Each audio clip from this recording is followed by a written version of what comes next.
ప్రార్థన చేసుకుందాం.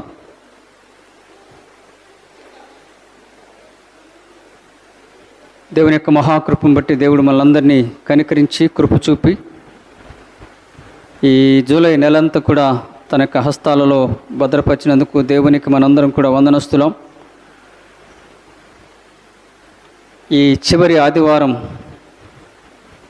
దేవుని యొక్క సన్నిధిలో ఉండి ఆయన యొక్క మాటలు ధ్యానించేటువంటి గొప్ప ధన్యత మనకిచ్చినందుకు మనమందరం కూడా దేవునికి వందనాలు చెల్లించాలి. భయంకరమైనటువంటి వాతావరణ పరిస్థితుల్లో, అననుకూల పరిస్థితుల్లో దేవుడు అనుకూలపరిచి మంచి వాతావరణాన్ని ఇచ్చి మనందరినీ క్షేమంగా సురక్షితమైన ప్రదేశంలో ఉంచి మరి పరిశుద్ధ విశ్రాంతి దినములో ఆయన మాటలు వినేటువంటి ధన్యత మనకిచ్చినందుకు మనం అందరం కూడా దేవునికి స్తుతి చెల్లించబద్దులమై ఉన్నాం. మరి ఇదిన ప్రత్యేకంగా ఆయన మాట్లాడులాగన, ఆయన మాటల ద్వారా మనమందరం కూడా బలపరచులాగన మనందరం కూడా ప్రార్థనాపూర్వకంగా దేవుని మాటల కొరకు ఎదురు చూద్దాం. పరిశుద్ధుడా, మహోన్నతుడా, నీ పరిశుద్ధమైన నామానికి స్తోత్రాలు, వందనాలు తెలియజేస్తున్నాం. గడిచిన ఈ నెలంతా కూడా మమ్మల్ని కృపలో కాచి కాపాడారు. ఈ చివరి ఆదివారంలోకి మమ్మల్ని తీసుకొచ్చారు, నీకు స్తోత్రాలు చెల్లిస్తున్నాం. గత ఆదివారం నుంచి ఆదివారం వరకు నీ రెక్కల నీళ్ళలో మరుగుపరిచి మరి ఈ దినం మరొక విశ్రాంతి దినంలో నీ మందిరంలో ఉండి నీ ముఖాంతరంలో నుండి నీ మాటలు వినేటువంటి ధన్యత మాకు ఇచ్చినందుకు నీకు స్తోత్రాలు చెల్లిస్తున్నాం. ఇంతవరకు పాటల ద్వారా నేను స్తుతించాం. మరి మా ప్రియబిడ్డ పట్ల జరిగించినటువంటి కార్యాన్ని బట్టి నీకు స్తోత్రాలు చెల్లిస్తున్నాం. ప్రార్థన పరిస్థితులు మారుస్తుందని మరొకసారి నిరూపించినందుకు నీకు స్తోత్రాలు చెల్లిస్తున్నాం. మేము అడిగిన ప్రతివన్నీ కూడా మాకు సానుకూలంగా చేస్తూ, గొప్ప కార్యాలు చేస్తూ, అద్భుతాలు చేస్తూ, ఆశ్చర్యాలు చేస్తూ మమ్మల్ని నడిపిస్తూ, పోషిస్తూ మరి మమ్మల్ని ప్రోత్సహిస్తున్నందుకు నీకు స్తోత్రాలు చెల్లిస్తున్నాం. మరి ఇప్పుడు ప్రత్యేకంగా నీ మాటలు వినడానికి మేము ఇష్టపడుతుండగా మీరు మాతో నాతో మాట్లాడండి. అల్పులము అయోగ్యులము మమ్మల్ని అందరినీ నీ కృపలో హెచ్చించి నీ బిడలుగా నీ వారసులుగా చేసుకున్నందుకు నీకు స్తోత్రాలు. మీరే మాతో నాతో మాట్లాడి మీ నామానికి మహిమ ఘనత ప్రభావాలు పొందుకునమని యేసు నామములో అడుగుచున్నాము తండ్రి, ఆమేన్. ప్రభు అయిన యేసుక్రీస్తు నామములో మీ అందరికీ వందనాలు తెలియజేస్తున్నాను. మరి దేవుని యొక్క కృపను బట్టి మనందరం మరొక విశ్రాంతి దినంలోనికి రావడానికి దేవుడు మనల్ని కృప చూపాడు. గడిచిన మాసం అంతా కూడా దేవుడు మనల్ని ఎంతగానో మరి తన యొక్క రెక్కల నీళ్ళలో మరుగుపరిచి భద్రపరిచి శ్రేష్టమైనటువంటి ఈ యొక్క పునరుద్ధాన దినాన్ని మనకిచ్చినందుకు దేవునికి మనం ఎంతగానో స్తుతులు చెల్లించవలసినటువంటి వారంగా ఉన్నాం. ఈరోజు మనం చదువుకున్నటువంటి లేఖన భాగాలను అనుసరించి నేటి దినమునకు ఏర్పాటు చేయబడినటువంటి పాఠ్యాంశం ఏంటంటే అభిషక్త పరిచర్య, పరిమళ భరితము లేకపోతే సువాసనతో కూడినటువంటి పరిచర్య. అభిషక్త పరిచర్య. దేవుడు తన యొక్క ప్రజలకు దేవుని మాటలు వినిపించడానికి కొంతమందిని పిలుచుకొని ఏర్పరచుకొని అభిషేకించుకొని యాజకులుగా మరి పాత్రలుగా పనిముట్టులుగా చేసుకొని ఆయన యొక్క నామ విస్తరణ కొరకు ఈ విధంగా చేయడం అనేటువంటిది మనం చూస్తూ ఉంటాం. పరిచర్యలు చాలా రకాలు ఉన్నాయి. పరిచర్య అందరూ చేయొచ్చు, కానీ అభిషక్త పరిచర్య అనేటువంటిది కేవలం కొద్ది మందికి మాత్రమే ప్రభువు ఇచ్చినటువంటి ఆధిక్యత. ఎందుకంటే అభిషేకము లేనటువంటి వారు చాలామంది దైవవాక్యాన్ని ప్రకటిస్తున్నారు, ప్రకటించవచ్చు కూడా. కానీ దేవుడు అభిషేకించినటువంటి యాజకులకు దేవుడు కొన్ని ఆధిక్యతలు ఇచ్చాడు. ఆ ఆధిక్యతలు మరి అభిషేకం లేనటువంటి వారికి దేవుడు వారికి ఇవ్వలేదు. పాటలు పాడటం అనేటువంటిది ఒక వరమే, పరిచర్య చేయడం అనేటువంటిది ఒక వరమే, ప్రార్థించడం అనేటువంటిది ఒక వరమే, ప్రసంగించడం ఒక వరమే. కానీ అభిషేకం అనేటువంటిది దేవుని యొక్క కృపతో కూడి కొందరికి మాత్రమే దేవుడిచ్చినటువంటి అభిషేకం అనేటువంటిది మనం చూస్తూ ఉన్నాం. బైబిల్లో వంశావళులు చూసినప్పుడు చాలా ఉన్నాయి, కానీ లేవి గోత్రికులను మాత్రమే ప్రభు వారిని పరిచర్యకు ప్రతిష్ఠించుకున్నట్లుగా మనం చూస్తూ ఉన్నాం. పాత నిబంధన గ్రంథములో అభిషేకాలు మనం చూస్తాం. క్రొత్త నిబంధనలో కూడా అభిషేకం మనం చూస్తూ ఉంటాం. పాత నిబంధనలో అభిషేకాన్ని చూసినప్పుడు అక్కడ తైలముతో అభిషేకించినట్లుగా మనం చూస్తాం. యాజక వస్త్రాలతో వారిని మరి గౌరవించినట్లుగా మనం చూస్తూ ఉంటాం. అదే క్రొత్త నిబంధనకు వచ్చేసరికి ఈ అభిషేకం అనేటువంటిది ఆత్మతో కూడినటువంటి అభిషేకం. అది ఆత్మచేత ప్రభువు వారిని అభిషేకించినట్లుగా మనం చూస్తూ ఉన్నాం. యోహాను బాప్తిస్మం ఇస్తూ ఉన్నప్పుడు యేసు ప్రభు వారు అక్కడికి వచ్చినప్పుడు ఆ యేసు ప్రభు వారి మీదకి ఆకాశం నుంచి ఒక పావురం దిగివచ్చి ఆయన మీద వాలినట్లుగా, ఆయన తలపైన వాలినట్లుగా మనం చూస్తూ ఉన్నాం. ఆయన చుట్టూ మహిమ కమ్ముకున్నట్లుగా మనం చూస్తూ ఉన్నాం. అది పరిశుద్ధాత్మతో కూడినటువంటి అభిషేకం వారి మీదకి దిగివచ్చినట్లుగా మనం చూస్తూ ఉన్నాం. అదే పాత నిబంధనలో మనం చూసినప్పుడు కొంతమంది వ్యక్తులను పిలిచి వారిని ప్రత్యేకంగా అభిషేకించినటువంటి సందర్భాన్ని మనం చూస్తాం అనేటువంటిది మనకు తెలుసు. అభిషేకం పొందినటువంటి వ్యక్తి సామాన్య ప్రజలలో నుంచి వారు ప్రత్యేకించబడతారు. ఈ ప్రత్యేకత అనేటువంటిది హన్నా తన యొక్క బిడ్డల పట్ల మనం చూస్తూ ఉంటాం. మరి సంసోను యొక్క జీవితాన్ని మనం చూసినప్పుడు సంసోను నాజీరు వ్రతం చేసి ప్రతిష్ఠించబడ్డాడు ఒక ప్రత్యేకమైన వ్యక్తిగా. ఇలాంటిదన్నీ కూడా ఒక ప్రత్యేక జీవితం. అభిషేక జీవితం అనేటువంటిది ఒక ప్రత్యేక జీవితం. ఇది సామాన్యమైనటువంటి జీవితానికి, అభిషేకమైనటువంటి జీవితానికి కొన్ని నియమ నిబంధనలు మనం చూస్తూ ఉంటాం. అందుచేతనే దేవుని కార్యాలు వారి చేత జరిపించబడుతున్నట్లుగా మనం చూస్తామనేటువంటిది ఇక్కడ మీకు జ్ఞాపకం చేస్తూ ఉన్నాను. మరి మొట్టమొదటిగా చూస్తే సమూయేలు గ్రంథంలో, మొదటి సమూయేలు గ్రంథం 16వ అధ్యాయం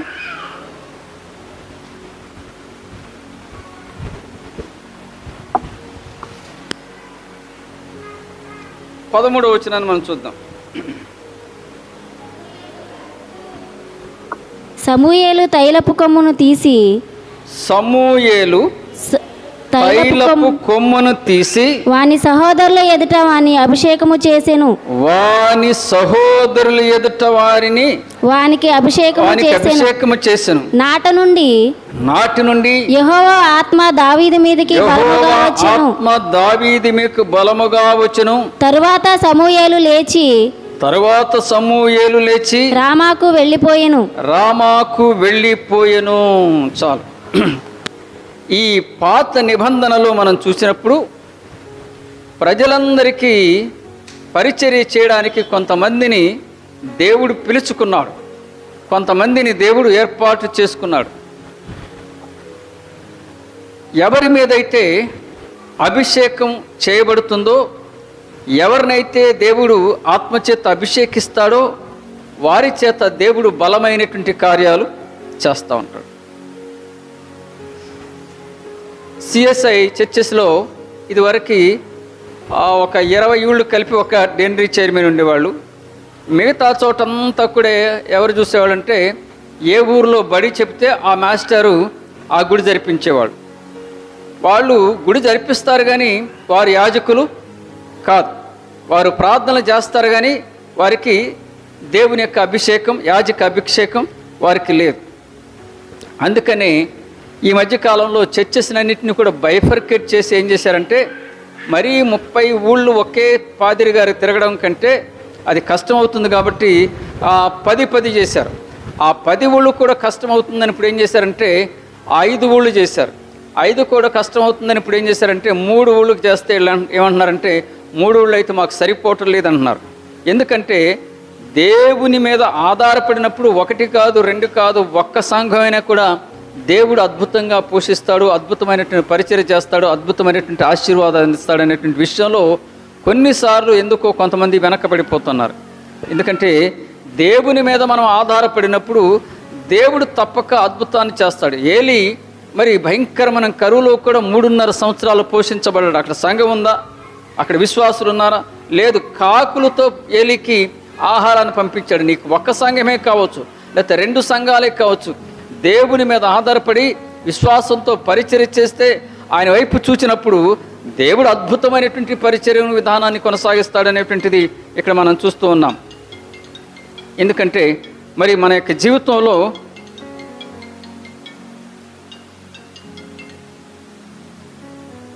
దేవుని యొక్క ఆశీర్వాదాలు పొందడానికి మనం దేవుని యొక్క సేవకుల దగ్గరికి మనం వెళుతూ ఉంటాం. ఇక్కడ చూస్తున్నప్పుడు ఏం చేస్తున్నారంటే సమూయేలు ఇక్కడ దావీదుని పిలిచి అతని మీద అభిషేకం చేసినప్పుడు గొప్ప ఆశీర్వాదాన్ని మనం చూస్తూ ఉన్నాం. గొప్ప మరి ఆత్మ అతని మీదకి దిగి వచ్చినట్లుగా మనం చూస్తూ ఉన్నాం ప్రియులారా. మరి ఈ ఉదయకాల సమయంలో నిర్గమాకాండంలో మనం చదువుకుంటే 29వ అధ్యాయం మనం చూసినప్పుడు ఇక్కడ చూడండి 6వ అధ్యాయం. అతని తల మీద పాగాన్ని పెట్టి ఆ పాగా మీద పరిశుద్ధ కిరీటముంచి అభిషేక తైలము తీసుకొని అతని తల మీద పోసి అతనిని అభిషేకించెను. హల్లెలూయా. మరి యాజకత్వం అంటే అదేదో ఆషామాషిగా తీసుకునేటువంటిది కాదు. అభిషేకం అనేటువంటిది ఊరికే డబ్బులు ఇస్తే వచ్చేటువంటిది కాదు. అభిషేకానికి ముందు దేవుని యొక్క అనుగ్రహం ఉండాలి. అభిషేకానికి ముందు మరి విశ్వాస యొక్క సిద్ధబాటు అనేటువంటిది మనం చూస్తూ ఉన్నాం. ఎప్పుడైతే మనం సమర్పణ చేసుకొని సిద్ధబాటు కలిగి ఉంటామో దేవుని కృప వారి మీదకు వస్తుంది. అది అభిషేకం అనేటువంటిది ఒక ప్రత్యేకించబడటం, అభిషేకించమనేటువంటిది ఒక వేరు చేయబడినటువంటి జీవితం, అభిషేకించడం అనేటువంటిది ఒక మరి పవిత్రమైనటువంటి జీవన విధానం అనేటువంటిది ఇక్కడ మనం చూస్తూ ఉన్నాం. అతనికి ప్రత్యేకమైనటువంటి వస్త్రాలు పెట్టి తల మీద పాగా పెట్టి ఆ పాగా మీద కిరీటం ఉంచి అప్పుడు అభిషేకం చేస్తారు. ఆ తర్వాత అతను ఏం చేస్తాడంటే మరియు నీవు అతని కుమారులను సమీపింపచేసి వారికి చొక్కాయిలను తొలగించవలను, అహరోనుకును అతని కుమారులకును దట్టి కట్టి వారి కుళ్ళాయిలను సేవించవలను. నిత్యమైన కట్టడిని బట్టి యాజకత్వము వారిదగును, అహరోనును అతని కుమారులను అలాగున ప్రతిష్ఠించవలను. ఎందుకంటే మరి ఎప్పుడైతే అభిషేకించబడతారో ఇక వారు చేసేటువంటి పని ఏంటంటే యాజకత్వం. యాజకత్వం చేసేటువంటి వారు ఈ దేవుని యొక్క మందసానం మీద ఉండి దేవునికి పరిచర్య చేస్తూ ఉంటారు. దేవుని యొక్క మరి ప్రతినిధులుగా ఉండి దేవునికి మనుషులకు మధ్యవర్తిత్వాన్ని వహిస్తూ ఉంటారనేటువంటిది ఇక్కడ మనం చూస్తాం ప్రియులారా. ఎందుకంటే అభిషేకం అనేటువంటిది కొన్నిసార్లు మనం ఏదో తేలిగ్గా తీసుకుంటూ ఉంటాం. అభిషేకం అనేటువంటిది ఏముంది, వారికి మనకి తేడా ఏముంది అనుకుంటూ ఉంటారు. కానీ నా వ్యక్తిగత జీవితంలోనే నేను చూశాను. ఎందుకంటే మరి ఈ యాజక అభిషేకం అనేటువంటిది 2003లో నాకు రావడం జరిగింది. నేను ఆంధ్ర క్రిస్టియన్ థియలాజికల్ కాలేజీలో 4 సంవత్సరాలు బీడీ చేసిన తర్వాత ఆ పట్ట నాకు వచ్చిన తర్వాత బిషప్ గారి అభిషేకం జరుగుతున్నప్పుడు ఎవరైనా అర్హులుంటే మీరు అప్లై చేసుకోమన్నప్పుడు ఊరికే రిచర్డ్ గారు అన్న నువ్వు కూడా పెట్టి మనందరం పెడదామంటే పెట్టాం. అప్పుడు మాకు మొదటి అభిషేకం ఇచ్చారు. ఆ తర్వాత మరలా ఏమైందంటే రెండోసారి ఫుల్ ప్లెడ్జ్డ్గా మరి బాప్తిస్మం ఇవ్వడానికి, వివాహాలు చేయడానికి, సంభక్తం ఇవ్వడానికి ఇవన్నీ కూడా మరి చేయాలంటే రెండవ బాప్తిస్మం తీసుకోవాలి. అప్పుడే మా నాన్నగారు చనిపోవడం జరిగింది. మరి నేను ఇక్కడ సిఎస్ఏలో ఉండాలా, అటు మా నాన్నగారి సేవ చేయాలనే ఉద్దేశంతో నేను వెళ్ళాల. నేను నేను తీసుకొని, ఎందుకంటే ఇక్కడ తీసుకొని మళ్ళీ అక్కడికి వెళ్ళటం బాగాదని అనుకుని నేను ఆగా. కానీ చాలామంది ఫోన్లు చేశారు, మీరు ఎందుకు తీసుకోవట్లేదు, మీరు రావచ్చు కదా అంటే కాదు నేను ఇలా అనుకుంటున్నాను అంటే అయితే ఏముందండి, అయితే వెళ్ళిపోతాం మన ఇష్టం అన్నారు. అది తప్పు కదా. నేను నీ దగ్గర పరిచర్య చేస్తానని, నీ సంఘంలో పరిచర్య చేస్తానని మరి అభిషేకం తీసుకొని మానేసి వెళితే అది మోసం చేసినట్టు అవుద్దని అన్నప్పుడు వారు ఏముంది సార్, దాన్ని ఎక్కడైతే పరిచర్య కదా, ఈ అభిషేకం మాత్రం వస్తుంది కదా, మళ్ళీ రావాలంటే రాదు కదా అంటే మరి అన్నారు. కానీ నేను ఆగిపోయాను. అందరూ చాలా నిరుత్సాహపరిచారు. నేను కూడా అయితే తీసుకుంటే బాగుండేదేమో అని అనుకున్నాను. కానీ ఎందుకో నా మనస్సాక్షి ఒప్పుకోలేదు. ఎందుకంటే ఒకవేళ నేను మా నాన్నగారి సేవ కొనసాగించాలంటే ఈ అభిషేకంతో వెళ్ళి అక్కడ చేయడం ధర్మం కాదు. నేనేమి ఇక్కడ తీసుకొని మరి ఇక్కడ ప్రజలకు న్యాయం చేయకుండా అక్కడికి వెళితే బాగాదనేటువంటి ఉద్దేశంతో నేను ఆలోచన చేశాను. కానీ అక్కడికి వేరే వాళ్ళని వేయించాం. ఆ తర్వాత మరలా 2 సంవత్సరాల తర్వాత మరలా అభిషేకం చేయడానికి ప్రయత్నాలు జరుగుతున్నాయి. అప్పుడు మొదటి పేరు నా పేరు రాసించారు. చాలా అయితే చాలామంది రికమెండేషన్లు తీసుకెళ్తారు, పెద్ద పెద్ద వాళ్ళతో చెప్పిస్తూ ఉంటారు. నేను ఎవరితో చెప్పలేదు, కనీసం ఫోన్ చేయలేదు, కనీసం లెటర్ పెట్టలేదు. నేను వెళ్ళకముందే అక్కడ నా పేరు రాసించారు. ఎందుకంటే నేను అలా రాసినప్పుడు అనుకున్నాను, దేవుని కృప ఉంటే ఎవరు కూడా దానికి ఆటంకం పెట్టలేరు, దానికి ఎవరు చెప్పవసరం లేదు. మరి నేను అక్కడికి వెళ్ళినప్పుడు మళ్ళా అభిషేకాలు ఇస్తున్నారు, మరలా ఆర్డినేషన్స్ ఇస్తున్నారు అని వెళ్ళినప్పుడు వారు ఏమన్నారంటే, ఏంటి స్టాన్లీ గారు ఈసారి తీసుకుంటారా మీరు అన్నారు. తీసుకుంటారని మీరు ఆయన అడగటం కాదు, మనం అడగాలి. ఈసారి నాకు ఇవ్వండి సార్ అని అడగాలి. కానీ వారే నన్ను అడిగినప్పుడు చాలా సంతోషంగా తీసుకుంటాను, పలాని కారణం వల్ల పోయినసారి నేను రాలేదన్నప్పుడు పర్లేదు అని చెప్పి నాకు మరలా తిరిగి ఇవ్వడం జరిగింది. ఎందుకంటే దేవుని ప్రణాళిక ఉన్నప్పుడు, దేవుని పిలుపు ఉన్నప్పుడు, దేవుని యొక్క కృప ఉన్నప్పుడు అది అభిషేకం దానంతట అదే వస్తుంది. దానికోసం మనం ప్రయత్నించే అవసరం లేదు, పోరాడవలసినటువంటిది. ఇక్కడ మనం చూస్తూ ఉంటాం, తర్వాత పాటను చూస్తూ ఉంటాం. మరి పౌలు సౌలుగా ఉన్నప్పుడు అడుగుతూ ఉంటాడు, మీరు చేస్తున్నటువంటి ఈ ఆత్మ ఇది ఎలా దిగొస్తుందో అది నాకు ఇవ్వండి, నేను ఎంత డబ్బులైనా ఇస్తానన్నప్పుడు అది డబ్బులతో ఇచ్చేది కాదు, అది దేవుని కృప ఉంటేనే అనేటువంటిది వారు చెప్పినట్లుగా మనం చూస్తూ ఉన్నాం. పిల్లలు, ఈ యాజక దుస్తులు వేసుకున్నటువంటి వారు ప్రత్యేకించబడినటువంటి వారుగా ఉంటారు. వారి మాటల్లో ప్రత్యేకత ఉండాలి, వారి యొక్క క్రియల్లో ప్రత్యేకత ఉండాలి, వారి యొక్క ప్రసంగాల్లో ప్రత్యేకత ఉండాలి, వారి ప్రార్థనలో ప్రత్యేకత ఉండాలి అనేటువంటిది ఇక్కడ యాజక అభిషేకం పొందినటువంటి వ్యక్తుల ద్వారా మనం ఇక్కడ చూస్తూ ఉంటున్నాం. మరి మనం చదువుకున్నటువంటి సువార్త లేఖనం భాగం చూద్దాం. చూడండి, కావున లోకాసువార్త 10వ అధ్యాయం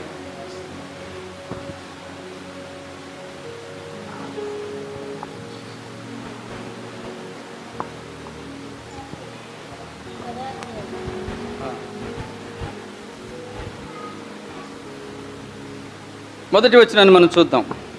అటు తరువాత ప్రభువు 70 మంది ఇతరులను నియమించి తాను వెళ్ళబోవు ప్రతి ఊరికిని ప్రతి చోటికిని తనకంటే ముందు ఇద్దరినిగా పంపెను. పంపినప్పుడు ఆయన వారితో ఇట్లనెను, కోత విస్తారముగా ఉన్నది గాని పనివారు కొద్ది మందియే. కాబట్టి కోత యజమానుని తన కోతకు పనివారిని పంపవేడుకొనుడి. చాలు. ప్రభువారు తన పరిచర్య చేస్తున్నప్పుడు ఆయన 70 మందిని పిలిచి వారందరినీ కూడా ఇద్దరిద్దరు చొప్పున ఒక్కొక్క ఊరికి పంపించినట్లుగా మనం చూస్తూ ఉన్నాం. ఎందుకంటే కోత విస్తారంగా ఉంది, పనివారు కొద్ది మాత్రమే ఉంది. ఇప్పుడేమైందంటే పనివారు ఎక్కువైపోయారు, కోత తక్కువైపోయింది. ఎందుకంటే ఎక్కడ ఉంటే సంఘం మళ్ళీ అక్కడే పక్కన పెడతా ఉన్నారు. సంఘాలు లేని చోటకి సేవకులు వెళ్ళలేదు, సంఘం ఉన్న చోటకే వెళ్తున్నారు. అంటే వలలు ఎక్కడ వేస్తున్నారంటే మళ్ళీ వలలోనే వేస్తున్నారు. వలలు వేసి ఈ వలలో ఉన్న చేపలు మళ్ళీ కొన్ని లాక్కుంటున్నారు. కానీ అసలు సువార్త అందని గ్రామాలు, సువార్త అందని సంఘాలు మరి ఎన్నో ఉంటే వాళ్ళు ఏం చేస్తున్నారంటే అక్కడికి వెళ్లకుండా ఇలానే పెట్టిన చోటే లేకపోతే వేసిన చోటే వలలు వేసినట్లుగా ఉంటున్నట్లుగా ఉంది. అందుకని ప్రభు ఏం చేశాడంటే ఒక్కొక్క ఊరికి ఇద్దరిద్దరిని పంపినట్లుగా మనం చూస్తూ ఉన్నాం. మీరు వెళ్ళుడి, ఇదిగో తోడేళ్ల మధ్యకును గొర్రె పిల్లలను పంపినట్టు నేను పంపుచున్నాను. మీరు వెళుతూ ఉంది, ఎక్కడికి వెళుతున్నారంటే తోడేళ్ల మధ్యకు. తోడేళ్ళు ఎలా ఉంటాయి? చాలా క్రూరంగా ఉంటాయి, ఏవి వచ్చినా సరే చంపేయడానికి సిద్ధంగా ఉంటాయి. అలాంటి ప్రజల మధ్యకి నేను మిమ్మల్ని పంపిస్తా ఉన్నాను. మీరు అక్కడికి వెళ్ళి తోడేలు లాంటి స్వభావం ఉన్నటువంటి మనుషుల్ని మీరు ఏం చేయాలంటే గొర్రె పిల్ల లాంటి స్వభావం ఉన్న మనుషులుగా మార్చాలి. యాజక పరిచర్య ఏంటంటే మరి క్రూరత్వంగా ఉన్నటువంటి వాటిని సాధు స్వభావంగా మార్చబట్టమే నిజమైనటువంటి యాజక పరిచర్య అనేటువంటిది మీకు జ్ఞాపకం చేస్తున్నాను. నేటి సమాజంలో మరి క్రైస్తవులందరూ కూడా ముక్త కంఠంతో చెప్పేది ఏంటంటే క్రైస్తవ సంఘాలు సేవకులు చేసేది ఏంటంటే ప్రపంచ క్షేమాన్ని కోరుకుంటున్నారు. క్రైస్తవ యాజకులు ఏం చెప్తున్నారంటే మంచిని చేయమని చెప్తున్నారు. మరి మీరేం చేస్తున్నారంటే క్రైస్తవులు మత మార్పిడి చేస్తూ ఉన్నారు. క్రైస్తవులు మరి ఏం చేస్తున్నారంటే దేశాన్నంతా కూడా క్రైస్తవ దేశంగా మారుస్తూ అంటున్నారని చెప్తున్నారు. కానీ మరి ఇప్పుడు మనం చెప్పవలసిన సత్యం ఏంటంటే మనం మతంలోనికి దిగమని చెప్పట్లేదు. మీరు మంచి చేయండి, మీరు అబద్ధం ఆడొద్దు, దొంగతనం చేయొద్దు, జూదం ఆడొద్దు, లేకపోతే త్రాగుడు తాగొద్దు, మద్యపానం చేయొద్దు. ఇవన్నీ కూడా చెడ్డదా మంచిదా? మనం చెప్పే ఇవే.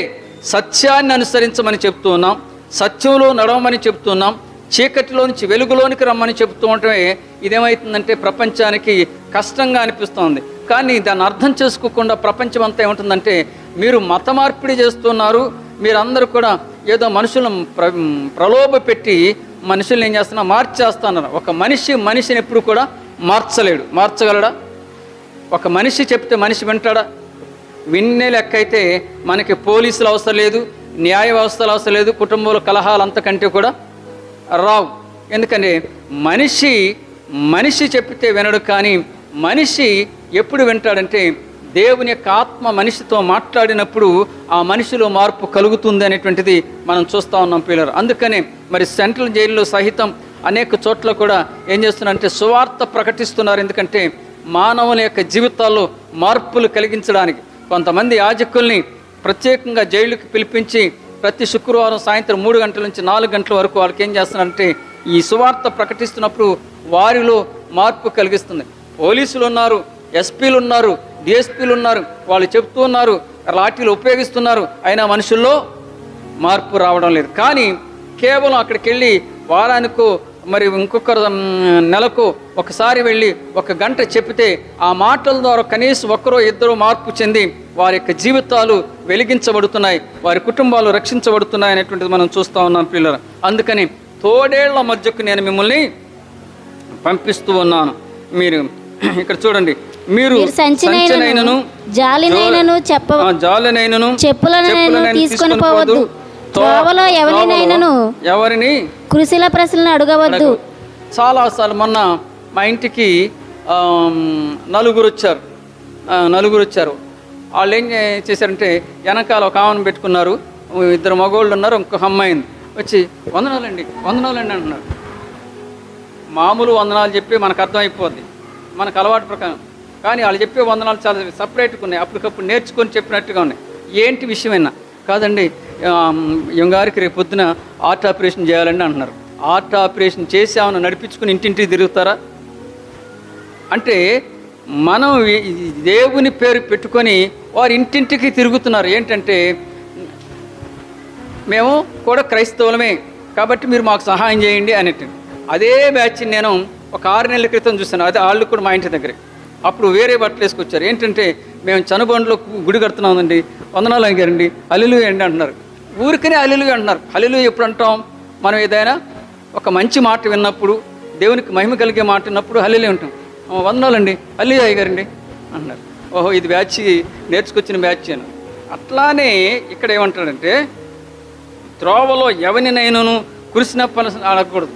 వాళ్ళు వస్తూనే అడుగుతూ ఉన్నారన్నమాట, వీళ్ళు ఎవరిది, ఇక్కడ ఎవరైనా ఉన్నారా, గుడికి వెళ్ళే వాళ్ళు ఉన్నారా అని అక్కడి నుంచి మధ్యన అడుక్కుంటూ వచ్చి ఆ ఇళ్ళకే వెళ్తున్నారు. ఆ ఇళ్ళకాడ ఇదే భాష వాడుతున్నారు. వేరే ఇళ్ళ దగ్గరికి వెళ్ళేసరికి వేరే మారిపోతుంది. గంగిరెద్దు అతను కూడా మా ఇంటికి వచ్చేసరికి నడిపించున్నాను ప్రార్థన వేస్తాడు, ఆ పక్క వెళ్ళేసరికి ఇంకో పాట వేస్తున్నాడు. ఎందుకంటే వాళ్ళకి అర్థమవుతుంది ఎవరి ఇల్లు ఏంటి అనేది. అలా క్రైస్తవ్యం అనేటువంటిది లేకపోతే యాజకత్వం అనేటువంటిది అలా ఉండకూడదు. ఇక్కడ చూడండి, మీరు ఏ ఇంటినైనాను ప్రవేశించినప్పుడు ఈ ఇంటికి సమాధానమగునుగాక అని మొదట చెప్పుడి. సమాధాన పాత్రుడు అక్కడ నుండి ఎడల మీ సమాధానము అతని మీద నిలుచును, లేని ఎడల అది మీకు తిరిగి వచ్చును. వారు మీకిచ్చు పదార్థములను తినుచు త్రాగుచు ఆ ఇంటిలోనే ఉండుడి. పనివాడు తన జీతమునకు పాత్రుడు. ఇంటింటికి తిరగవద్దు. చాలు. యాజకుడు అనేటువంటి వాడు ఒక నియమ నిబంధనలకు లోబడి ఉండాలి. ఏ ఇంటికి వెళితే ఆ ఇంటికే పరిమితమై ఉండాలి, ఇంటింటికి తిరగకూడదు. ఇల్లు అనేటువంటిది దేనికంటే సంఘానికి సాదృశ్యం. మనకి మొన్న సునీల్ గారు వచ్చాడు. వాక్యం అయిపోయిన తర్వాత ఒక్క నిమిషం కూడా ఆయన ఉండాల. అది యాజక లక్షణం. ఎందుకంటే వాక్యం అయిపోయిన తర్వాత ఆయన ఉన్నాడు అనుకోండి, ఆయన దగ్గరికి వెళ్ళి మీరు అడుగుతారు ప్రార్థన చేయమనో ఇంకేదో చెప్తారు. అప్పుడు ఇక్కడ జరిగేటువంటి సేవకి ఏం జరుగుతుందంటే ఆటంకం కలుగుతుంది. కొద్దిగా ప్రార్థన చేసిన తర్వాత అయ్యగారండి ఇటు వెళ్ళేటప్పుడు ఒకసారి మా ఇంటికి రండి అంటారు. అలా ఎవరి ఇంటికి వెళ్ళకూడదు. యాజకుడు ఎక్కడికైతే వెళ్ళాడో ఆ పని పూర్తి చేసుకుని మరలా వెళ్ళాలి. నేను చాలా మీటింగులకు వెళ్తాను. వెళ్ళిన తర్వాత అక్కడ పరిచర్య అయిపోవడం వలసి వెంటనే నేను ఈ మధ్యకాలం ముందే చేసేస్తున్నాను. ఏంటంటే భోజనం చేసేస్తాను. వెళ్ళగానే భోజనం చేసేసాం అనుకోండి, 7 గంటలకు 8 గంటలకు భోజనం చేస్తాను. ఆ తర్వాత మెసేజ్ అయిపోతుంది. అయిపోగానే మళ్ళీ ఎక్కడ పిట్ట కనపడకుండా వచ్చేస్తూ ఉంటాను. లేకపోతే అయిపోయిన తర్వాత దాదాపు గంట ఉండాల్సి వస్తుంది. అవన్నీ ముగించుకొని అవన్నీ ఊడ్చుకొని తాళాలేసి వాళ్ళ ఇంటికి వెళ్ళి భోజనం చేసి వాళ్ళతో మాట్లాడి ఈలోపు ఖాళీగా నుంచి అయ్యగారండి ఎక్కడండి, ఏ ఊరండి మీది, మీ ఫోన్ నెంబర్ ఇవ్వండి, నాకు ఆ నెంబర్ ఇవ్వండి, ఇవన్నీ అడుగుతూ ఉంటారు. అందుకని అసలు ఆ ప్రసక్తే లేకుండా వెంటనే కాదు అయిపోయిన తర్వాత అయితే అవుతుందని ఆ పద్ధతి ఉపయోగించాను. ఇక్కడ సేవకుడు అయినటువంటి వారు, యాజకులైనటువంటి వారు ఏం చేయాలంటే ఇంటింటికి తిరగవద్దు. ఇంటింటికి ఎట్టి పరిస్థితుల్లో కూడా తిరగవద్దు. మీరు కాదు కానీ సేవకులైనటువంటి వారు ఈ మధ్యకాలంలో ఏం చేస్తున్నారంటే పరిచర్యకు వచ్చేసి పరిచర్య చేయకుండా మరి వేరే ప్రతి ఇంటికి తిరగడం, ఇవన్నీ కూడా సంఘంలో డిస్టర్బెన్స్ కలిగించడం అనేటువంటిది మనం చూస్తున్నాం. కానీ బైబిల్లో చాలా స్పష్టంగా చెప్తుంది ఏంటంటే యాజకుడు తప్పనిసరిగా ఏ ఇంటికి వెళ్ళాడో ఆ ఇంటిలోనే ఉండాలి. ఇంటింటికి తిరగవద్దు. మీరు ఏ పట్టణంలోనైనా ప్రవేశించినప్పుడు వారు మిమ్మల్ని చేర్చుకుంటే మీ ముందర పెట్టినవి తినుడి. ఇది సేవకుడుగా యాజకుడుగా దేవుని చేత నియమించబడినటువంటి నిబంధనకు మరి లోబడి సేవకుడు ఉండాలి అనేటువంటిది ఇక్కడ మీకు జ్ఞాపకం చేస్తున్నాను. సేవకులుగా ముఖ్యంగా చేయవలసింది ఏంటంటే 3 రకాలైనటువంటి ప్రాముఖ్యమైనటువంటిది ఉండాలి.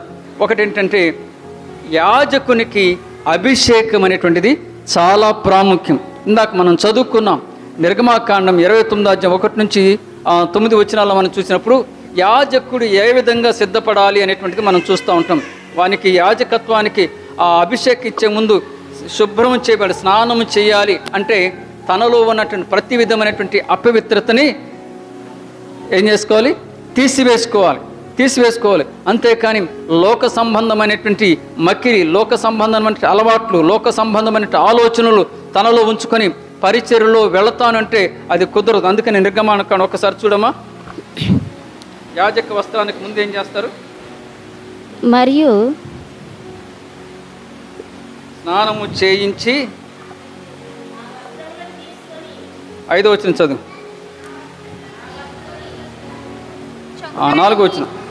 మరియు నీవు అహరోనును అతని కుమారులను ప్రత్యక్ష గుడారం యొక్క ద్వారము దగ్గరకు తీసుకుని వచ్చి నీళ్లతో వారికి స్నానము చేయించి ఆ వస్త్రములను తీసుకొని చొక్కాయిని ఏఫోదు నిలువుటంగిని ఏఫోదు పదకమును అహరోనుకు ధరింపచేసి ఏఫోదు విచిత్రమైన నడికట్టును అతనికి కట్టి. చాలు. ముందు అభిషేకం ఇచ్చే ముందు సిద్ధబాటు అనేటువంటిది చాలా అవసరం. అందుకని మీరు బాప్తిసం తీసుకునే ముందు కూడా ఏం చేయాలంటే సిద్ధబాటు అనేటువంటిది ఉంటుంది. ఒకరోజు ప్రార్థన చేసుకోవాలి. ఆ ప్రార్థనలో మనకి పాత జీవితాన్ని అంతటిని కూడా విడిచిపెట్టాలి. అలానే యాజకత్వంలో కూడా ఇక్కడ ఏం చేయాలంటే ప్రత్యక్ష గుడారపు దగ్గరికి తీసుకొచ్చి వారి యొక్క పాత వస్త్రాలన్నీ కూడా తీసివేయాలి. ఈ వస్త్రాలు వేసుకునే ముందు లోపల ఉన్నటువంటి షర్టు ప్యాంట్లు తీయటం కాదు, కానీ మన యొక్క బాహ్య సంబంధమైనటువంటి మరి వస్త్రాలు, ఈ లోక సంబంధమైనటువంటి ఆలోచనలు, ఈ లోక సంబంధమైనటువంటి వ్యవహారాలన్నింటినీ కూడా తీసివేయాలి. వాటన్నిటిని కూడా కడిగి వేసుకోవాలని చెప్తుంది పిల్లల. బాప్తిస్మ అనుభవానికి సాదృశ్యమే ఇది. ఎందుకంటే యాజకత్వం తీసుకునే ముందు అంతకుముందు ఏదో కొట్ల దగ్గర కూర్చొని టీ తాగటం, కొట్ల మధ్య కూర్చొని ఆ కబుర్లు చెప్పడం కాదు, కానీ యాజకత్వానికి ముందు ఇవన్నీ కూడా కడిగేసుకోవాలి, పాత అనుభవాలన్నీ కూడా తీసివేసుకోవాలనేటువంటిది ఇక్కడ మనం చూస్తూ ఉన్నాం ప్రియులారా. యాజక అభిషేకంలో సిద్ధపాటు అనేటువంటిది మనం చూస్తూ ఉన్నాం. అలానే మరి యాజక అభిషేకంలో ఏముండాలంటే ప్రేమ అనేటువంటిది కలిగి ఉండాలి అనేటువంటిది ఎఫ్ఎస్సి పత్రికలో మనం చూస్తూ ఉంటాం. 5వ అధ్యాయంలో మనం చూద్దాం, తీయండి ఒకసారి. ఎఫ్ఎస్సి పత్రిక 5వ అధ్యాయంలో మనం చదివినప్పుడు ఒక నూతనమైనటువంటి అనుభవాన్ని మనం ఇక్కడ చూస్తూ ఉంటాం. 2వ వచనం చూడండి, 5వ వచనం 2వ వచనం. క్రీస్తు మిమ్మల్ని ప్రేమించి క్రీస్తు మిమ్మును ప్రేమించి పరిమళ వాసనగా ఉండుటకు మన కొరకు తన్ను తాను దేవునికి అర్పణముగాను నియమించి దేవునికి అర్పణముగాను బలిగాను అప్పగించుకొనెను. అలాగుననే మీరును ప్రేమ కలిగి నడుచుకొనుడి. చాలు. ఇక్కడ క్రీస్తు మిమ్మును ప్రేమించి పరిమళ వాసనగా ఉండుటకు. ఇందాక మనం చదువుకున్నటువంటి అంశంలో ఏమనుకున్నాం? అభిషక్త పరిచర్య, క్రీస్తు పరిమళం. అంటే ఒక సువాసన వెదజల్లేటి సువాసన. అంటే ఇప్పుడు అందరి దగ్గర వస్తుంది సువాసన, స్ప్రేలు కొట్టుకొస్తారు, పౌడర్ రాసుకుంటారు, ఆ సువాసన కాదు. క్రీస్తు పరిమళ సువాసన. కొంతమంది వ్యక్తుల గురించి చెప్తూ ఉంటే కొంతమంది ఏం చేస్తారు, ఎవరినైనా మంచి ఒక వ్యక్తిని, భయంకరమైన వ్యక్తిని పరిచయం చేస్తున్నప్పుడు చెప్తూ ఉంటే ఏమంటారు, అబ్బో అసలు ఆ మనిషి పేరు నాకు దగ్గర ఎత్తొద్దు అంటారు. ఎందుకని? వాళ్ళ దగ్గర వాసన వస్తుందనా? కాదు, కానీ వాళ్ళ యొక్క నైజము లేకపోతే వాళ్ళ అలవాట్లు మనకి చాలా చెడ్డగా ఉన్నాయి కాబట్టి వాళ్ళని అసహించుకుంటాం. కానీ ఎప్పుడైతే క్రీస్తును ధరించుకుంటామో మనం ఎలా ఉండాలంటే పరిమళ వాసన. అందరి మనల్ని ఆహ్వానించేమంటారు, అందరూ మనల్ని గౌరవించి, అందరూ మనల్ని ప్రేమించేటువంటి విధంగా మనల్ని మనం సిద్ధపరచుకోవాలి. ప్రేమ కలిగినటువంటి వారంగా ఉండాలి అనేటువంటిది ఇక్కడ మనం చూస్తూ ఉన్నాం. ఇంకేమంటాడంటే అర్పణ కానీ బలి కానీ అలాగనే మీరును ప్రేమ కలిగి నడుచుకోవాలి. క్రీస్తు యాజకులుగా, సేవకులుగా, అభిషక్తులుగా ఉన్నటువంటి వారు ఎలా ఉండాలంటే ప్రేమ కలిగినటువంటి వ్యక్తులుగా ఉండాలి అని ఇక్కడ లేఖన భాగంలో మనకు చెబుతూ ఉంది పిల్లరా. ఇంకేమంటాడంటే 3వ వచనంలో ఏమంటాడు, మీలో జారత్వమే కానీ ఏ విధమైన అపవిత్రతయే కానీ లోభత్వమే కానీ వీటి పేరైనను ఎత్తకూడదు. ఇదే పరిశుద్ధులకు తగినది. ఇది పరిశుద్ధులకు తగినది. ఎందుకంటే సేవకులుగా ఉన్నటువంటి వారు, అభిషేకించబడినటువంటి వారిలో జారత్వ ఛాయలు కనిపించకూడదు. లేదా అపవిత్రమైనటువంటి మాటలు కానీ, చూపులు కానీ, మరి క్రియలు కానీ వారిలో ఎట్టి పరిస్థితుల్లో కూడా ఉండకూడదు. లోభత్వం అనేటువంటిది అంతకంటే కూడా ఉండకూడదు. వీటి పేరైనను ఉండకూడదు. ఇది పరిశుద్ధులకు సూచనగా ఉంది. ఇంకొకటి ఏంటంటే ఎప్పుడు కూడా కృతజ్ఞత వచనమే మీరు ఉచ్చరించాలి. మీరు బూతులైనను, పోకిరి మాటలైనను, సరసోక్తులైనను ఉచ్చరింపకూడదు. ఇవి మీకు తగవు అని చూస్తాను. ఈ మధ్య కాలంలో కొంతమంది అభిషక్త గురువులను చూస్తూ ఉంటే, సేవకులను చూస్తూ ఉంటే వారు లోకస్తుల్లాగానే చేస్తూ ఉన్నారు.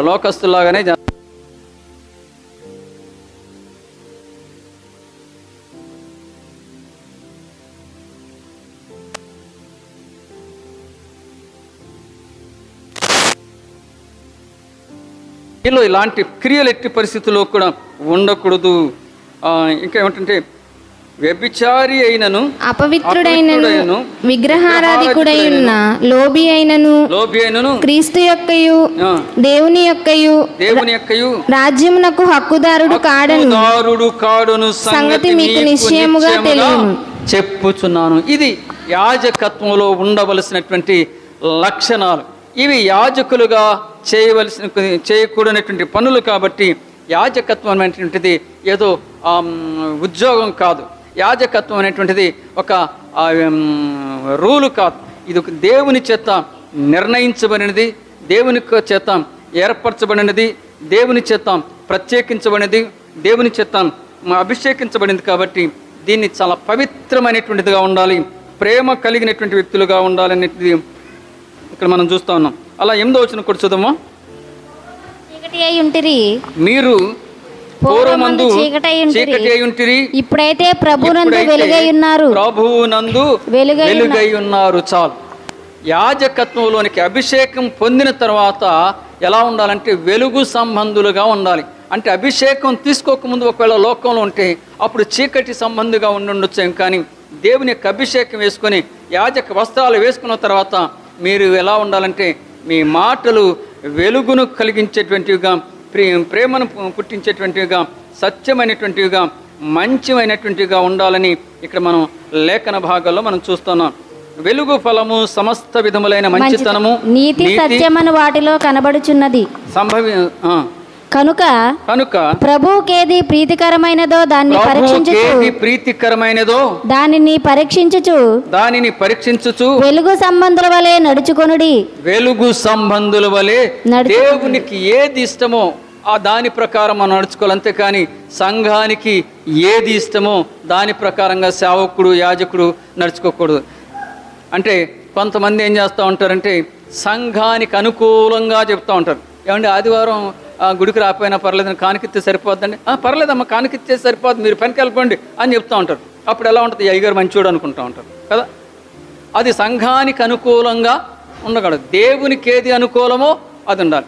ఏమండి మరి ఆదివారం ఇది వచ్చింది మాకు, ఏది ఈ పట్టుకుని వెళ్తారు కదా, ఈ స్వీట్లు తీసుకెళ్తుంది, దాన్ని ఏమంటారు? అవి తీసుకెళ్తున్నామండి, వెళ్ళొచ్చండి ఆదివారం, వెళ్ళొచ్చమ్మా, అందరూ గుళ్ళోకి వచ్చి ఒకసారి వచ్చి వీళ్ళందరూ వస్తే గుంపుగా వస్తే నేను ప్రార్థన చేస్తాను, మీరు అందరూ ఊరేగింపుకి వెళ్ళిపోవచ్చు అంటే అప్పుడు అయ్యగారు మంచివాడరా, లేకపోతే అయ్యేదాకా కూర్చోమంటున్నాడు. ఆ అయ్యగారు మంచివాడు. ఇది దేవునికి ఏది ప్రీతికరమో అది చేయాలి, కానీ సంఘానికి ప్రీతికరమైంది సేవకుడు చేయకూడదు అనేటువంటిది ఇక్కడ మనం చూస్తూ ఉన్నాం. దేవుని చేత విధించబడినటువంటి కట్టడలను చేయాలి. అలానే యాజక పరిచర్యలో ప్రాముఖ్యమైనటువంటిది ఏంటంటే హీలింగ్ అనేటువంటి, స్వస్థత అనేటువంటిది మనం చూస్తూ ఉన్నాం. స్వస్థత అనేటువంటిది మనం చూస్తున్నాం. అలానే యాజకత్వంలో మరి బోధ చేయడం, లేకపోతే ప్రీచింగ్, వాక్యాన్ని బోధించడం అనేటువంటిది చాలా ప్రాముఖ్యమైనటువంటిది. యాజకుని యొక్క రెండు ప్రాముఖ్యమైనటువంటి విషయాలు ఏంటంటే, ఒకటేమో దేవుని యొక్క వాక్యాన్ని బోధించడం, రెండవది ఏంటంటే స్వస్థతను కొరకు ప్రార్థించడం అనేటువంటిది ఇక్కడ మనం చూస్తూ ఉన్నాం. లోకాసు వార్త 10వ అధ్యాయం 9వ వచనం ఒకసారి చూద్దాం. తీయండి, మనం చదువుకున్నదే. అందులోనున్న రోగులను స్వస్థపరచుడి. అందులోనున్న రోగులను స్వస్థపరచి దేవుని రాజ్యము మీ దగ్గరకు వచ్చి ఉన్నదని వారితో చెప్పుడి. రాజ్యము మీ వద్దకు వచ్చి ఉన్నదని వారితో చెప్పుడి. సంఘములో ఉన్నటువంటి రోగులని ఏం చేయాలి? స్వస్థపరచాలి. కొంతమందికి రకరకాల వరం ఉంటాయి. ఈయన అద్భుతమైనటువంటి ఆత్మావేశపూరుడైనటువంటి ప్రసంగికులు అంటారు, ఉజ్జీవ ప్రసంగికులు అంటారు. కొంతమందికి అంటే స్వస్థతా వరము కలిగినటువంటి సేవకులు అంటారు. ఎవరికైతే అభిషేకం ఉంటుందో, యాజకుడుగా అభిషేకించబడతారో వారికి వాక్యానుభవం ఉంటుంది, తర్వాత స్వస్థత వరం కూడా రెండూ ఉంటాయి. ఇవన్నీ కూడా ఉంటాయి. ఎందుకంటే కొంతమందికి అన్నీ ఉండవు. కానీ ఎవరైతే దేవుని చేత అభిషేకించబడతారో, దేవుని చేత పిలువబడతారో, ప్రతిష్ఠించబడతారో వారికి ఈ వరాలు మనం పొందుకున్నట్లుగా మనం చూస్తాం. సంఘ పరిచర్యలో ప్రాముఖ్యమైనటువంటిది దేవుని యొక్క వాక్యంలో వారిని నడిపించడమే కాదు, బోధించడమే కాదు, కానీ వారి కొరకు ప్రార్థించాలి, వారి కొరకు మరి స్వస్థత కొరకు వారిని దేవుని సన్నిధిలో నడిపించాలి అనేటువంటి ఇక్కడ ప్రాముఖ్యంగా మనం చూస్తూ ఉన్నాం. యెషయా గ్రంథంలో కూడా ఒక మాట చూస్తే మనకు అందరికీ తెలుసు. యెషయా గ్రంథం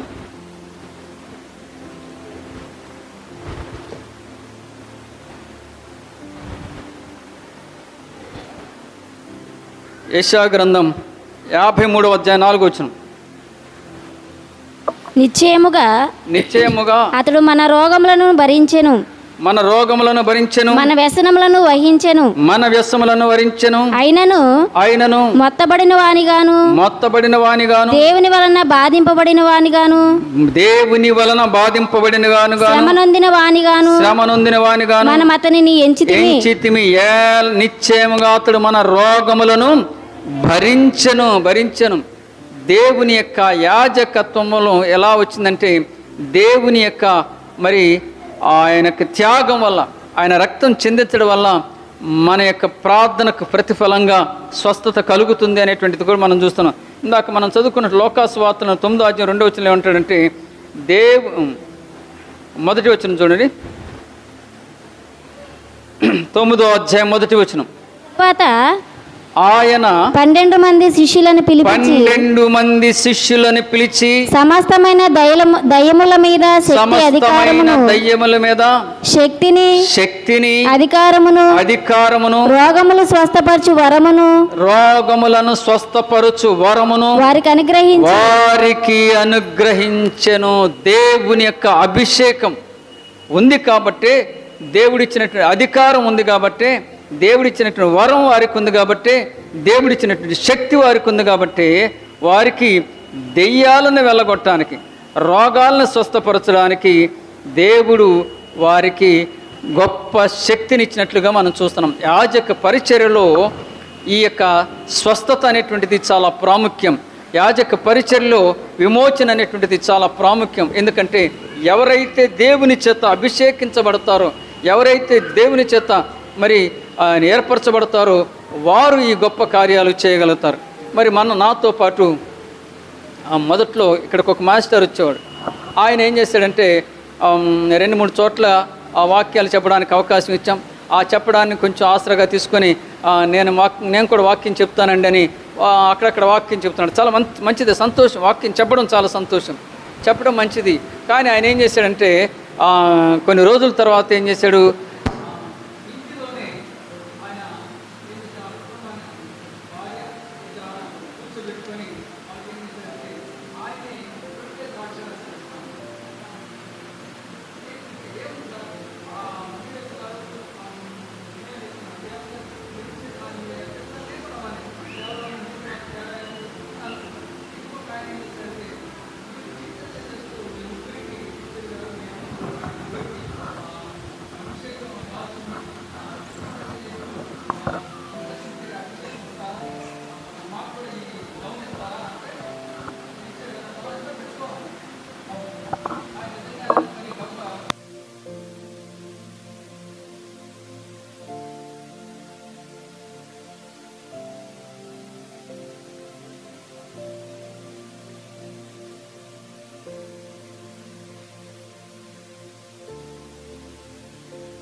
ఆరోగ్యానికి అది చాలా ప్రమాదకరమైనటువంటి స్థితికి తీసుకువెళ్ళింది ప్రియులారా. అందుకని అభిషేకం అనేటువంటిది ఒక ప్రత్యేకించబడినటువంటిది, దేవుని చేత నియమించబడినది, దేవుని చేత అది ఆ వ్యక్తులకు ప్రతిష్ఠితమైనటువంటి జీవితాన్ని ఇచ్చేటువంటిది అని మనం చూస్తున్నాం. అందుకనే వారు ప్రార్థించినప్పుడు రోగాలు నయమవుతాయి, వారు ప్రార్థించినప్పుడు దయ్యాలు వెళ్ళిపోతాయి. కారణం ఏంటంటే ఈ మనిషిలో లేదు, కానీ దేవుడిచ్చినట్టు అభిషేకంలోనే శక్తి ఉంది అనేటువంటిది మీకు జ్ఞాపకం చేస్తున్నాను. చాలాసార్లు మీకు చెప్తాను, స్టాన్లీలో ఏమీ లేదు. స్టాన్లీ కూడా మీలాంటి వ్యక్తే, కానీ స్టాన్లీని పిలుచుకున్నటువంటి దేవుడు, స్టాన్లీ చేతిలో ఉన్నటువంటి దేవుని చేతిలో ఉన్నటువంటి ఈ పరికరం శక్తి కలిగినటువంటిదిగా దేవుడు మార్చుకుంటూ ఉంటాడు. చాలామంది కొంతమందికి మనందరికీ తెలుసు, ఆ రెంచి పట్టుకోవడం మనందరికీ తెలుసు, స్క్రూడ్రైవర్ పట్టుకోవడం మనందరికీ తెలుసు, కట్టింలేరు పట్టుకోవడం మనందరికీ తెలుసు. కట్టింలేరు ఎప్పుడైనా పట్టుకున్న వాళ్ళు మగపిల్లలు ఉన్నారు ఇక్కడ ఎవరైనా? హలో, కట్టింలేరు పట్టుకోవడం ఉన్న వాళ్ళు తెలుసా? రవి, కట్టింలేరు చూసావా? వెరీ గుడ్ కదా. దాంతో ఏం చేస్తాం మనం? కట్టింలేరుతో ఏం చేస్తారు? కట్ చేస్తారు కదా. నేను మా ఇంటి దగ్గర ఈ వైర్లు ఫిక్స్ చేయడానికి ఆయన ఏం చేస్తాడంటే వైరు ఇటు పట్టుకొని ఇట్లా అంటున్నాడు. ఇట్లా అనగానే పైదంతా వచ్చేస్తుంది. లేకపోతే కట్టింలేరు, లేకపోతే అంటే మనం ఏం చేస్తామంటే నోటితో పెట్టి పైన పీకుతాం, ఆ వైర్లు మిగులుతాయి లోపల కదా. అలా ఏం చేస్తానంటే అతను ఇలా పట్టుకొని ఇట్లా అంటున్నాడు, ఆ పైది మాత్రం వచ్చేస్తుంది. ఓ ఇది భలే ఉందనుకొని నేను కూడా చేయొచ్చు కదా అనుకొని నేను కూడా ఇట్లా పెట్టినేస్తుంటే మొత్తం కట్ అయిపోతుంది, మొత్తం కట్ అయిపోతుంది. అట్లా కాదని మళ్ళీ చేశాను. మళ్ళీ చేస్తే ఇట్లా పట్టుకొని నొక్కుతుంటే ఎంత పెట్టినా లాగట్లా రాట్లా. కాదండి కొంచెం లైట్గా ఇటు నొక్కి లాగన్నాను. ఇటు నొక్కేసరికి మళ్ళీ ముక్క అయిపోయింది. అంటే మన చేతిలో అది ఎవరి చేతిలో ఉంటే అది ఎవరికి వాడబట్టం వచ్చో వారి చేతిలోనే పని జరుగుతుంది. అలానే దేవుని చేతిలో ఎవరైతే ఉంటారో, దేవుని చేతిలో ఎవరైతే పనిముట్టుగా వాడబడతారో వారి చేత గొప్ప కార్యాలు జరుగుతాయనేటువంటిది ఇక్కడ మీకు జ్ఞాపకం చేస్తున్నాను. మార్కు సువార్త ఒకసారి చూద్దాం, 6వ అధ్యాయం 13వ వచనం మనం చూద్దాం. ముగిచ్చేస్తున్నాను. మార్కు సువార్త 6వ అధ్యాయం 13వ వచనం చదవండి. అనేక దయ్యములు వెళ్ళగొట్టుచు, అనేక దయ్యములను వెళ్ళగొట్టుచు నూనె రాసి అనేకులకు రోగులను స్వస్థపరచుచుండిరి. ఆయన కీర్తి ప్రసిద్ధమాయను గనుక హేరోదు ఆయనను గూర్చి విని బాప్తీసమిచ్చు యోహాను మృతులలో లేచినాడు గనక అతని యందు అద్భుతములు క్రియరూపంగా జరుగుచున్నవని చెప్పెను. చాలు. అనేక దయ్యములను వెళ్ళగొట్టుచు నూనె రాచి అనేకులను స్వస్థపరచడం చేస్తున్నప్పుడు రాజు అది విని ఏం చేశాడంటే ఇది మామూలు కాదు, దీనిలో శక్తి ఉందనేటువంటి గొప్ప సాక్ష్యాన్ని మనం చూస్తూ ఉన్నాం. ప్రియరా, అభిషేకం అనేటువంటిది దేవుని చేత ప్రత్యేకించబడినటువంటిది. అభిషేకం అనేటువంటిది ప్రజలకు దేవునికి మధ్య ఒక వారధి లాంటిది అనేటువంటిది ఈ ఉదయకాల సమయంలో మీకు జ్ఞాపకం చేస్తున్నాం. మరి అభిషేకములో మరి విధేయత ఉంటుంది, అభిషేకములో మరి పరిచర్య ఉంటుంది, అభిషేకంలో నమ్మకత్వం ఉంటుంది, అభిషేకంలో దేవుని మహిమపరిచేటువంటి క్రియ ఉంటుంది అనేటువంటిది ఈ ఉదయకాల సమయంలో మీకు జ్ఞాపకం చేస్తున్నాం. చాలాసార్లు కొంతమంది సేవకులంటే కొద్దిగా చిన్న చూపు ఉంటుంది. సేవకులంటే కొద్దిగా చిన్న చూపు, ఏముందో ఆఫ్టర్ వాళ్ళు మనం ఇస్తే చందాలతో బతికేవాళ్ళు అని అనుకుంటాం. కానీ వారు చేసేటువంటి త్యాగం ప్రతిగా దేవుడు వారిని హెచ్చించాడు. వారిని ఒక నమ్మకమైనటువంటి పనిముట్టుగా, ఒక నమ్మకమైనటువంటి సాధనంగా ఈ లోకంలో అనేక మందికి విమోచనగా, అనేక మందికి స్వస్థత కలిగించేటువంటి సాధనాలుగా, అనేక మందిని చీకటిలోకి నడిపించేటువంటి వెలుగుగా వారిని వాడుకున్నాడు అనేటువంటి సత్యాన్ని గమనించక కొంతమంది ఏం చేస్తున్నారంటే మిస్అండర్స్టాండింగ్ చేసుకుంటూ ఉన్నారు. పిల్లలు, సేవకులని గౌరవించడం అనేటువంటిది మనం నేర్చుకోవాలి. సేవకత్వం అనేటువంటిది ఏదో వారసత్వంగా వచ్చేటువంటిది కాదు, కానీ సేవకత్వం అనేటువంటిది దేవుని చేత ఏర్పరచబడినది, దేవుని చేత అనుగ్రహించబడినది, దేవుని చేత అభిషేకించబడినది, దేవుని యొక్క కృప చేత పొందుకున్నటువంటిది అనేటువంటిది మీ అందరికీ జ్ఞాపకం చేస్తూ, అభిషేక పరిచర్య ఏ సంఘంలో జరుగుతుందో ఆ సంఘం అభివృద్ధి చెందుతుంది. ఏ సంఘంలో అయితే అభిషేకించబడినటువంటి సేవకుడు ఉంటాడో అది సంఘానికి క్షేమం, గ్రామానికి క్షేమం, కుటుంబాలకు ఆశీర్వాదం అని తెలియచేస్తూ ఈ మాటలు నేను ముగిస్తూ ఉన్నాను. దయచేసి స్థలాలు వంచండి, ప్రార్థన చేసుకుందాం.